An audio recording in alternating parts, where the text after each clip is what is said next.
Good morning, bonjour à tous. Je suis Charlie Angus, député fédéral de Timmins Bay James, le porte-parole pour les effets éthiques. I'm going to begin this morning with some comments on the situation in New Brunswick. The violence that has been committed against Indigenous fishers in New Brunswick has shocked the nation. It has caused in Indigenous communities across the country a deep sense of uncertainty.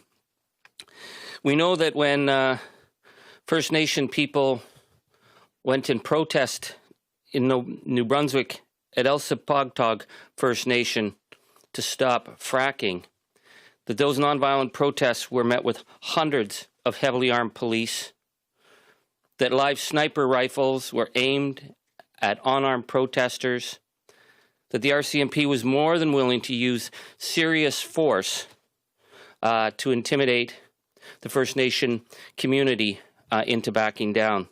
And yet in the case of violence, intimidation, and terrorist activities, the RCMP has done little to protect the rights of Indigenous people who are practicing their treaty rights that have been affirmed by the courts.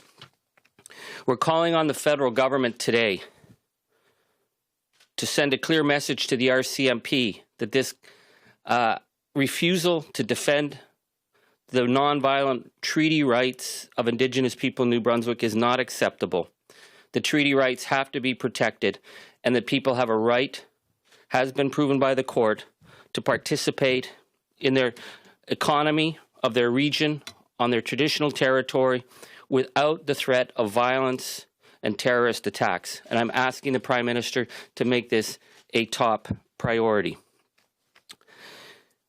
We're here this morning as well to discuss the ongoing issues regarding the government's involvement with the We Group and the $500 million to $900 million contract that was supposed to be used to help university students who were suffering from massive levels of student debt, high tuition costs, and the deep uncertainty caused by the pandemic. And the Prime Minister made a promise to university students to get money out the door, and not a single dime has flowed. It may be said that the We scandal is perhaps the dumbest political scandal that any political leader has ever gotten himself into.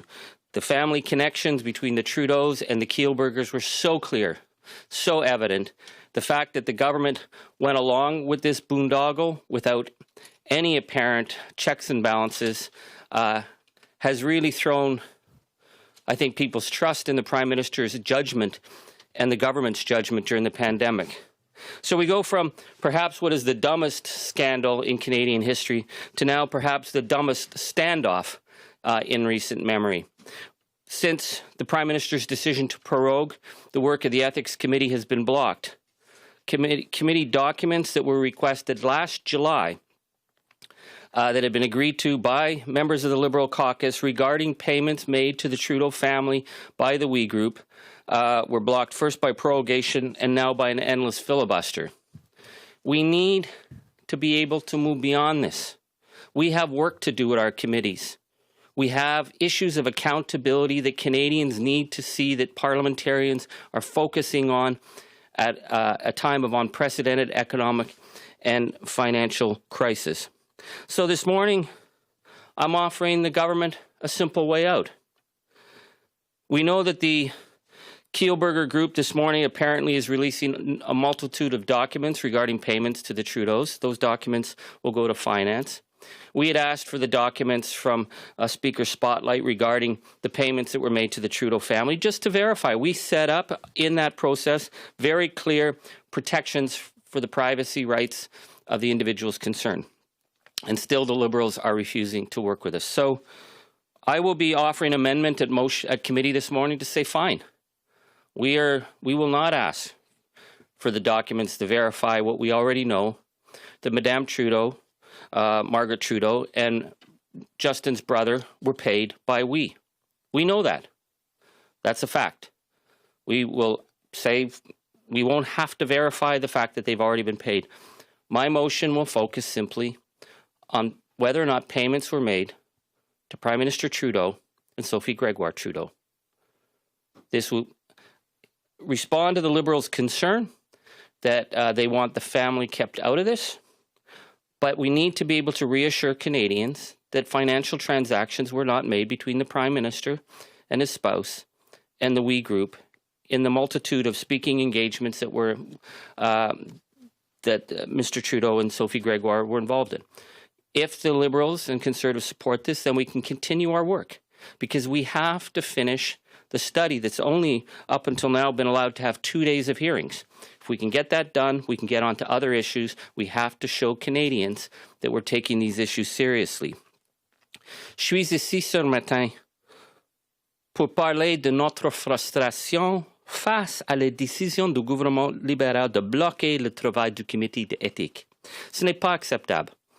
On doit trouver une solution et obtenir les réponses que méritent les gens à travers le pays. Au comité, je vais proposer un compromis. Les libéraux refusent de montrer les documents de la famille Trudeau qui ont été payés par lui. Donc, OK, mettons cela de côté. Ma motion portera sur le Premier ministre et Mme Grégoire. Je vais demander les documents pour confirmer que le Premier ministre et son épouse n'ont pas été payés par lui. C'est simple. Le gouvernement doit reconnaître leur obligation de travailler avec l'opposition durant cette pandémie. Le Parlement doit se concentrer sur les besoins de la population canadienne. Pour cela, c'est nécessaire de mettre fin au blocage au comité d'éthique, et c'est essentiel pour le comité d'éthique de continuer notre travail, de trouver les réalités concernant le scandale de Oui. I'll take any questions people have. We'll now take questions, starting with questions on the phone. Quick reminder, one question, one follow-up per reporter. Nous allons maintenant prendre les questions, commençant par les questions au téléphone. Un rappel que c'est une question suivie par journaliste. Operator, do we have a first question? If you have a question, please press star 1 on your device's keypad. Si vous désirez poser une question, veuillez s'il vous plaît appuyer sur les touches étoile 1 de votre appareil.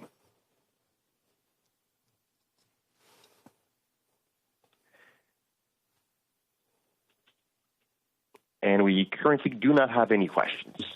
We do have one question. Donc, la première question est de Hélène Buzetti, Le Devoir. À vous la parole. Hi, Mr. Angus. There is this rumor that the government could make the Conservative motion tomorrow a confidence vote. I'd like to know where the NDP stands. In that context, would you support the motion? Well, yes, we have heard this rumor. And as I said, we go from the dumbest scandal to the dumbest response ever.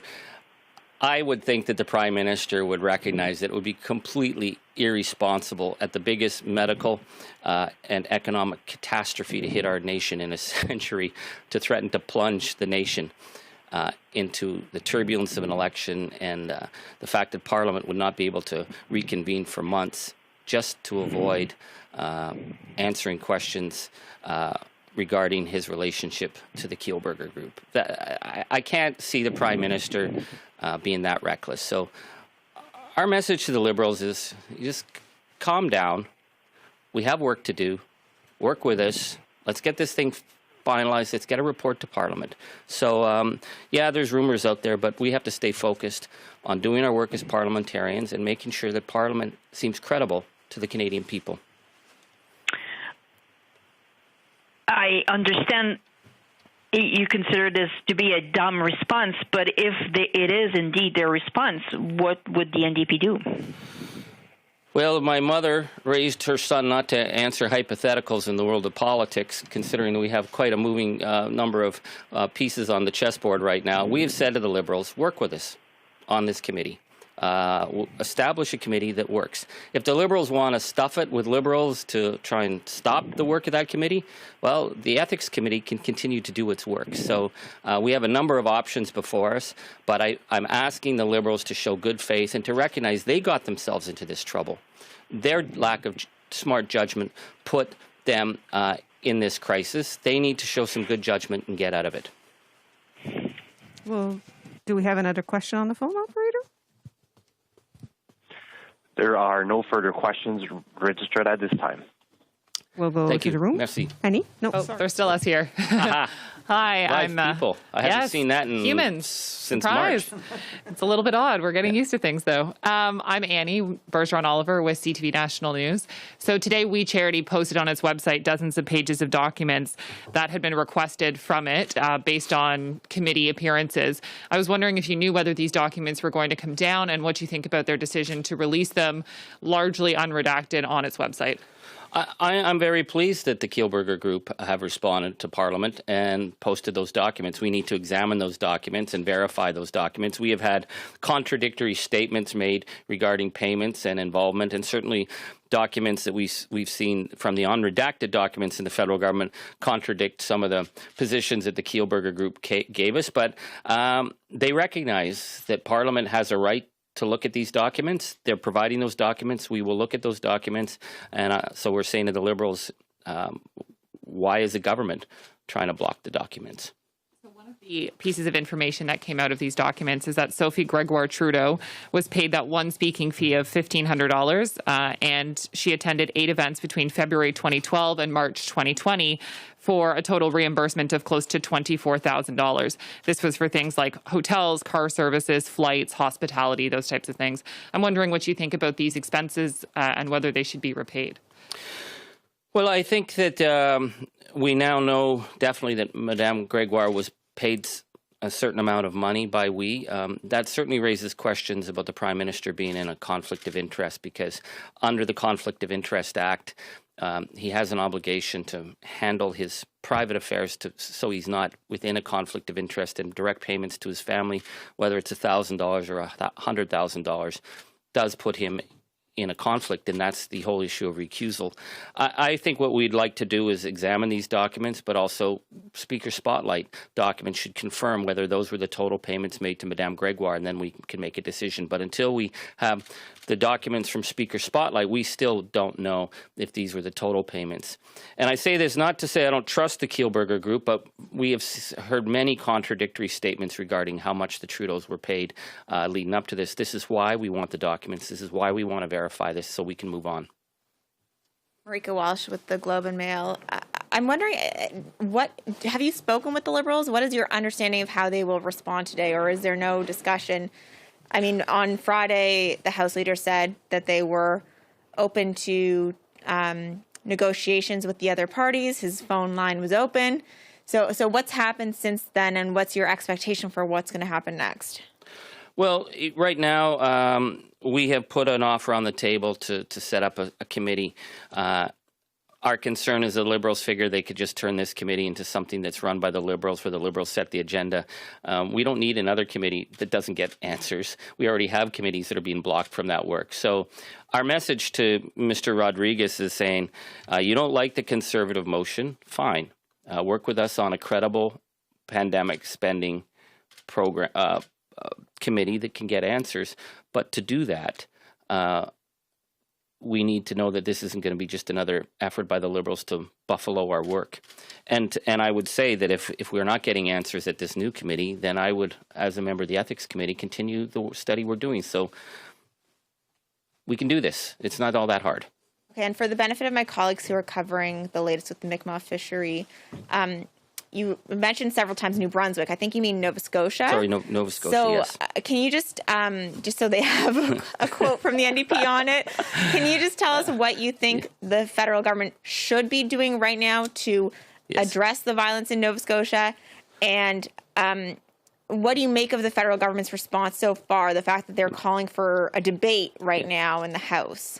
Well, you see, there you go. This we thing, it's not only caused the dumbest political scandal in history, but it's completely upended my sense of Canadian geography. So this is the kind of stuff that this government's plunged us into.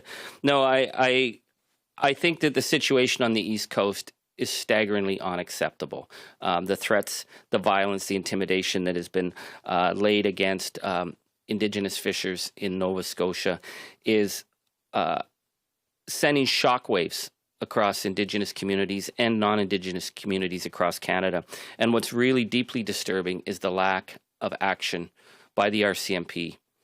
And the federal government needs to send a clear message that we have to be willing to protect Indigenous treaty rights. And I had mentioned, and I'll mention it again, in New Brunswick, we saw a showdown with peaceful protesters, Indigenous protesters at Elsipogtog First Nation, and they sent in hundreds of armed police. They came in with live sniper rifles. They threatened Indigenous people who were protecting their territory.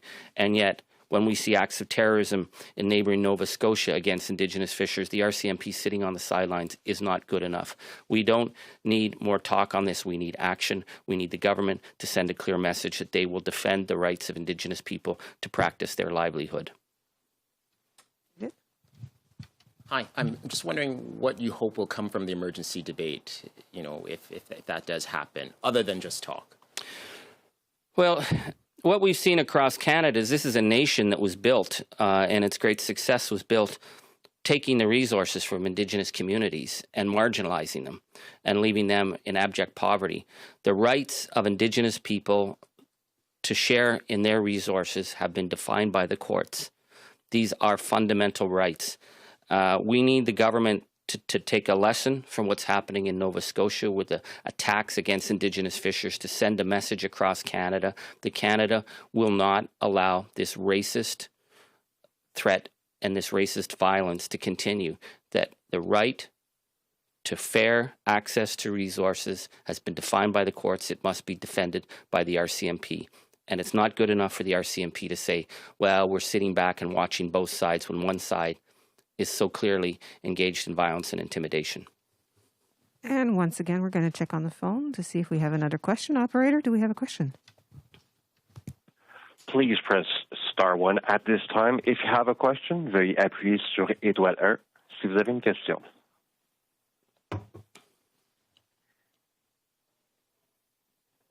There are no questions registered at this time. Nous n'avons pas de questions pour le moment. Thank you very much. Merci bien. This concludes the press conference. Ceci met fin à la conférence de presse. Merci.